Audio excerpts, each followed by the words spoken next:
Alhamdulillah. La Coupe du Monde 2022 au Qatar, entre joie et honte. La joie quand on voit un pays musulman organiser un événement sportif de cette ampleur-là, en accueillant le monde entier avec respect, avec tolérance, sans être complexé de ses principes et de sa culture. Respect.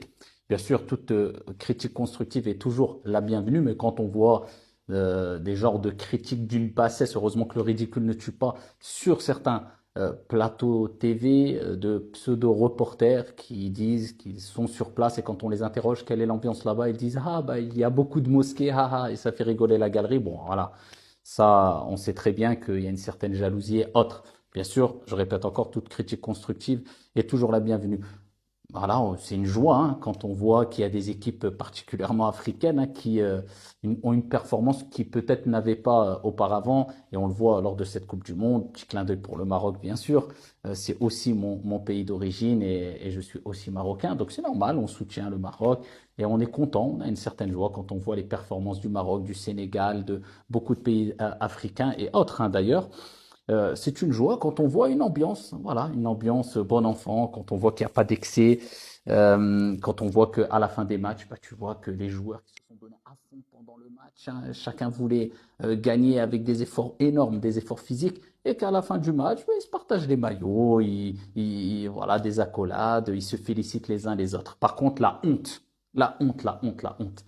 Quand on voit une minorité, c'est toujours une minorité, on ne va pas généraliser, hein. Certains, sans vouloir généraliser, médias, ont l'habitude de prendre quelques photos ici et là, quelques images ici et là pour généraliser, pour faire peur et pour faire croire que c'est tout un peuple qui réagit comme ça, mais c'est une réalité, il y a une minorité, ça c'est une réalité. La honte quand on voit une minorité, comme à titre d'exemple, c'est juste un exemple parmi tant d'autres, mais à titre d'exemple, des gens qui, pour soi-disant exprimer leur joie, cassent, brûlent, saccagent dans des pays comme on a vu, par exemple en Belgique et autres, hein, pour le match Belgique-Maroc. Maroc a fait un excellent match et la Belgique aussi d'ailleurs. Et preuve en est que ici, c'est dans une bonne ambiance et que c'est pas à généraliser ce genre de comportement. Le match est terminé. Il y avait des joueurs belges qui ont félicité les joueurs marocains et vice-versa. C'est une bonne ambiance, même dans le public, etc. Mais une minorité partie saccagée pour soi-disant exprimer sa joie. Imaginez-vous une seconde.